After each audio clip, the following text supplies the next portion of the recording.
আজকে আপনাদের জন্য নিয়ে চলে আসলাম গরুর মাংস। কিভাবে রানবো সেই রেসিপিটা শেয়ার করলাম। প্রথমে মাংসটিকে ধুয়ে নিয়ে তার মধ্যে মশলাগুলো সব দিয়ে নিলাম। মশলাগুলোর ভিতরে আদা বাটা, রসুন বাটা, জিরে বাটা এবং গরম মশলার গুঁড়া, জিরে গুঁড়া ইত্যাদি দিয়ে মাংসটি ভালো করে ম্যারিনেট করে নিলাম। মাংসটি ম্যারিনেট করা হয়ে গেলে ভালো করে পেঁয়াজ এবং রসুন দিয়ে মাখিয়ে নিলাম। কড়াইয়ে তেল দিয়ে দিলাম। এবার পেঁয়াজ, রসুন এবং গরম মশলা, তেজপাতা দিয়ে নিলাম। এরপরে তেলটা গরম হলে ওর ভিতরে দিয়ে দিলাম পেঁয়াজ বাটা, তারপরে দিলাম আদা বাটা। এরপরে ভালো করে নাড়াচাড়া করে নিলাম। পরে মাংসটি ওর ভিতরে ঢেলে দিলাম।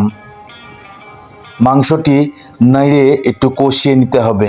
যাক, এটা হতে হতে নামাজের সময় হয়ে গেল, তাই আমি নামাজে চলে গেলাম। বাকি রান্নাটুকু বাবুর মাই করে নেবে, সেই জন্য বেরিয়ে পড়লাম নামাজে।